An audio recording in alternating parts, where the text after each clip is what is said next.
দেখুন, তুহা সিদ্দিকী তৃণমূলের ক্ষমতায় আসার পিছনে একটা বড় অবদান রাখা ব্যক্তি, একটা বড় অবদান ছিল।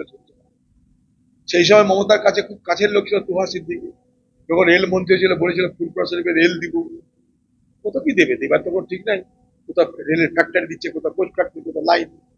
তো আমি রেল মন্ত্রী হওয়ার পর গেছিলাম ফুলপুরা শরীফে ওনাদের। আমি তখনও বলেছিলাম এগুলো মিথ্যা কথা বলে গেছে মমতা ব্যানার্জি, হবে না। কারণ রেল লাইন পাততে গেলে জমি দরকার, আপনাদের জমি দিচ্ছেন না, জমি নেই।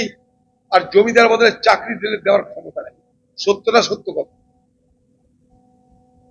এইরকম ভাবে মিথ্যা কথা বলে, ভ্রান্ত কথা বলে, মানুষকে ধাপ্পা দিয়ে মমতা ব্যানার্জি তুহা সিদ্দিকীকে ব্যবহার করে ভোট করে নিয়েছে। কাজের সময় কাজী, কাজ তুলে পাজি, তুহা ভোগে যা, আরেকটা কাউকে সিদ্দিকীকে বার করে নেবে, এই তো গল্প। তারপর আবার নিজে ইফতার পড়তে চায়, যাই কোথায়। মুখ্যমন্ত্রী ইফতারে যাচ্ছে, মুখ্যমন্ত্রী ইফতার করছে, বিরাট ব্যাপার। তুহা সিদ্দিকীর 12টা বাজাও, ফুলপুরা শরীফকে ম্যানেজ করো, এই তো গল্প। দিনের কাজ এখানে হওয়া উচিত, এটা আমি জানি। কংগ্রেস সরকার 100 দিনের কাজের জন্ম দিয়েছিল। 100 দিনের কাজ মানে গরিব মানুষকে বছরে 100 দিন কাজ দিতে হবে। আজকে সেখানে কংগ্রেসের যিনি সেদিন তৈরি করেছিলেন এই 100 দিনের কাজের পিছনে সব থেকে বড় যিনি ভূমিকা নিয়েছিলেন, সেই ম্যাডাম সোনিয়া গান্ধী। তিনি ভারতবর্ষের পার্লামেন্টে দাবি করেছেন 100 দিনের কাজ নয়, এখন 200 দিনের কাজ দিতে হবে। 200 দিনের কাজ দিতে হবে এবং মাইনে দিতে হবে 400 টাকা প্রতিদিনের কাজে। অর্থাৎ কংগ্রেসের এই ভাবনা ছিল বলে এটা আইন হয়েছিল। সারা ভারতবর্ষে 100 দিনের কাজ চালু হয়েছে, বাংলায় নেই। অদ্ভুত ব্যাপার। আমি আগেও বলেছি, আজও বলছি, 100 দিনের কাজ এটা আইনি অধিকার। 100 দিনের কাজ এখানে না হলে সরকার, হাইকোর্ট, সুপ্রিম কোর্ট যেতে পারে তার বিরুদ্ধে আদায় করতে, কেন্দ্র সরকারের বিরুদ্ধে টাকা আদায় করতে। দোষ অবশ্যই দিচ্ছেন, ভালো করছেন, কিন্তু পাশাপাশি আপনি বাংলার মানুষকে তার থেকে মুক্তি পেতে আপনি কি করছেন? আপনি চোরদের বাঁচাতে কোর্টে যান, দুর্নীতিগ্রস্ত বাঁচাতে কোর্টে যান, খুনি বাঁচাতে কোর্টে যান, কিন্তু 100 দিনের কাজ বাঁচাতে কোর্টে গেলেন না কেন?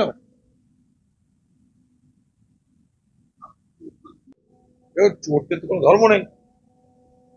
চোরা না শুনে ধর্মের কাহিনী, চুরির ভাগ পায়নি, লীলা করে দিচ্ছে, মানে জানিয়ে দিচ্ছে। ওদের গোডাউনে মাদকদ্রব্য পাবেন, ওদের গোডাউনে বোমা পাবেন, ওদের গোডাউনে পিস্তল পাবেন। আর তা না করলে তৃণমূল দল কিছুর জন্য সেখানটা নিজেদের মধ্যে এদিক ওদিক হচ্ছে, ধরা পড়ছে, কোথাও মাদক ধরা পড়ছে, পিস্তল ধরা পড়ছে, সব জানবেন তাদের অন্তদ্বন্দ্বের। যে মুখ্যমন্ত্রী মমতা ব্যানার্জি শিল্প স্থাপনের নামে ভোটের আগে আরেকবার বাংলার মানুষকে ধাপ্পা দেওয়ার চেষ্টা শুরু করে দিয়েছে। বিশেষ করে বাংলার বেকার যুবকদেরকে ধাপ্পা দেওয়া শুরু করে দিয়েছেন। এইরকমই কয়লা খনি নিয়ে আসছে। কয়লা খনি থেকে বিদ্যুৎ হবে, বিদ্যুৎ থেকে তোমাদের ঘরে ঘরে চাকরি যাবে। কত চাকরি একসাথে দিল না? 1 লক্ষ চাকরি হবে নাকি? 1 লক্ষ চাকরি হবে, কিন্তু কয়লা খনিটা কে করবে তার গল্প জানা নাই, তার খবর জানা নাই। কোন বেসরকারি পুঁজিপতি কয়লা খনিতে অংশগ্রহণ করছে কয়লা তুলতে তা আমরা জানি না, তার দরদাম কত তা আমরা জানি না। এতদিন বলছিল 1 লক্ষ লোকের চাকরি হবে, যা জমি দখল হবে বা অ্যাকোয়ার হবে সেগুলো সব চাকরি হবে, তাদের ঘরে ঘরে চাকরি হবে, যাদের কাছে জমি অধিগ্রহণ করা হবে। এখন বলছে জমি অধিগ্রহণ দরকারই তো নেই, অর্থাৎ চাকরিও দরকার নেই, সামান্য জমি হলে হয়ে যাবে, আন্ডারগ্রাউন্ড মাইনিং হবে। তবে জিজ্ঞাসা আমার এটাই যে এই কয়লা খনি তার উপরে যে ব্যাসাল্টের লেয়ার আছে, সেই ব্যাসাল্টের লেয়ার সরাতে কত টাকা খরচ, আর সে ব্যাসাল্ট খরিদ করবে কে? খালি মানুষকে মিথ্যা কথা বলছে। এটা একটা কমার্শিয়ালি ইনফিজিবল, এটা বাণিজ্যিকভাবে একদমই গ্রহণযোগ্য নয় এই প্রস্তাব। মানুষকে ধাপ্পা মারছে, মিথ্যা বলছে।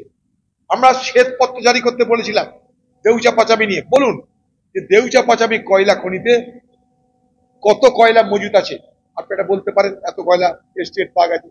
আমাদের প্রশ্ন, আপনি মাটির তল থেকে কয়লা করে বার করবেন, কয়লা খনির উপরের স্তরে যে ব্যাসাল্ট লেয়ার আছে, যে ব্যাসাল্ট আছে, তার পরিমাণ কত? 1। সেগুলো কে খরিদ করবে তার কোনো ব্যাখ্যা নেই। তাহলে সেই ব্যাসাল্ট সরিয়ে রাখবেন কোথায় তা কেউ জানে না। তারপরে খনিতে ঢুকবেন,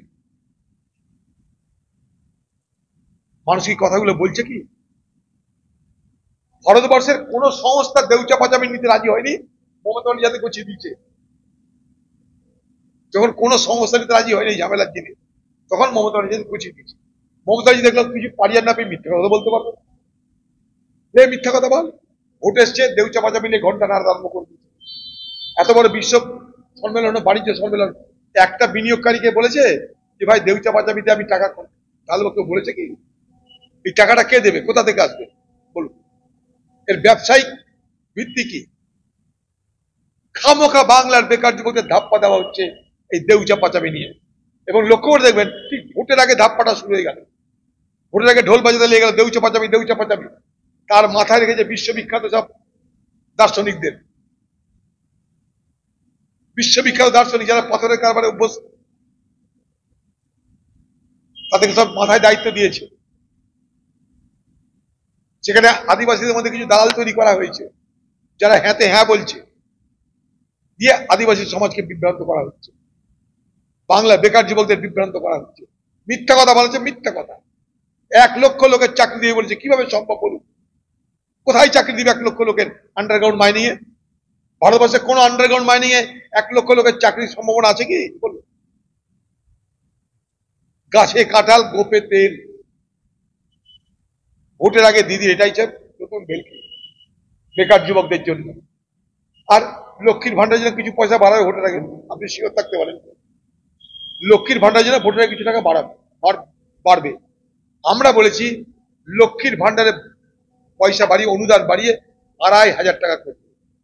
কারণ আজকে 2,500 টাকা লক্ষ্মীর ভান্ডার ভারতবর্ষের বিভিন্ন রাজ্যে চালু আছে, কেন পশ্চিমবঙ্গ হবে না?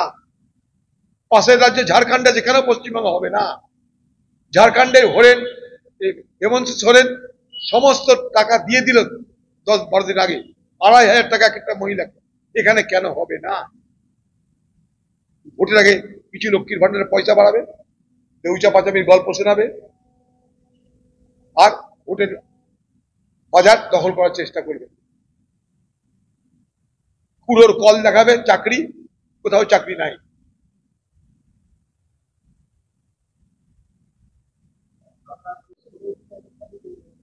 একত্রিশ জনের বলছি তো, কিছু দালাল মালাল ধরে একটা কমিটি তৈরি করেছে, তাদের আদিবাসীদেরও ঢুকিয়েছে, পয়সা করে দিয়ে ম্যানেজ করেছে।